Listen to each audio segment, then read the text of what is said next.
গৌতম গম্ভীরের মতো একই চিন্তাধারা দেখা গেল কেকেআর টিমের সেই মিষ্টি স্পিনার বোলার বরুণ চক্রবর্তীর। বরুণ চক্রবর্তী তার সোশ্যাল মিডিয়া হ্যান্ডেলে নিজেকে নিয়ে দুঃখ প্রকাশ করলো এবং যেটি এর অনেক দিন আগে গৌতম গম্ভীরও একটি ইন্টারভিউয়ে এই একই ধরনের দুঃখ প্রকাশ করেছিল, যেখান থেকে বরুণ চক্রবর্তীর যারা ফ্যান তারা আরও বেশি ভালোবাসবে বরুণ চক্রবর্তীকে, কারণ প্লেয়ারটা কেকেআর টিমকে চ্যাম্পিয়ন করতে তার অনেক বড় অবদান আছে, এটা অস্বীকার করা যাবে না। তো বরুণ চক্রবর্তী কী কথা বলেছে, তার চিন্তাধারার সাথে গৌতম গম্ভীরের চিন্তাধারার কী ম্যাচ খেয়েছে সেটিও জানাবো আজকের এই ভিডিওতে, তার কী দুঃখ সেটিও জানাবো। কিন্তু তার আগে তোমাদের কাছে একটাই রিকোয়েস্ট, চ্যানেলে প্রথমবার হলে অবশ্যই চ্যানেলটিকে সাবস্ক্রাইব করে নিও। দেখো, গৌতম গম্ভীর অনেক দিন আগে একটি ইন্টারভিউয়ে জানিয়েছিল যে এখন সোশ্যাল মিডিয়াতে সেই সমস্ত ক্রিকেটারদেরই বেশি হাইপ সৃষ্টি হয় যাদের পেড প্লেয়ার টিম আছে। গৌতম গম্ভীর জানায় যে সে এরকম পেড প্লেয়ার টিম তৈরি করে নিজেকে হাইপ করতেও চায় না, নিজেকে সোশ্যাল মিডিয়াতে ভাইরাল করতে চায় না। ঠিক একই ধরনের পোস্ট করেছে বরুণ চক্রবর্তী। বরুণ চক্রবর্তী তার সোশ্যাল মিডিয়া হ্যান্ডেলে জানায় যে যদি তার কাছেও একটা পেড প্লেয়ার টিম থাকতো তাহলে খুব ভালো হতো।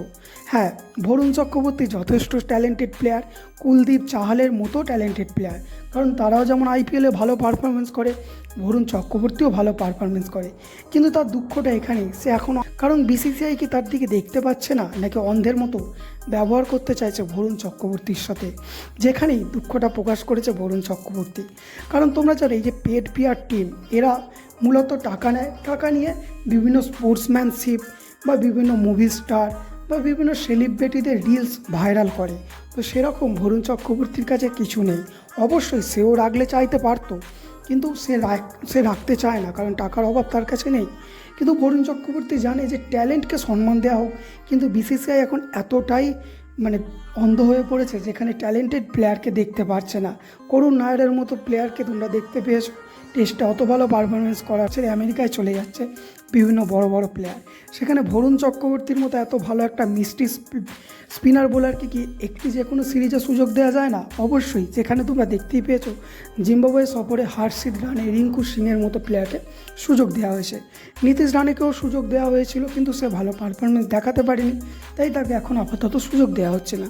তো সেরকমই একটা সুযোগ তো বরুণ চক্রবর্তীকে দিয়ে দেখতেই পারে বিসিসিআই, এটাই বলতে চাইছে আর কি বরুণ চক্রবর্তী, কারণ তারও যথেষ্ট ভালো অভিজ্ঞতা আছে, যথেষ্ট যোগ্যতা আছে, তাই একটা সুযোগ দেওয়া যেতেই পারে বিসিসিআইয়ের তরফ থেকে বরুণ চক্রবর্তীকে।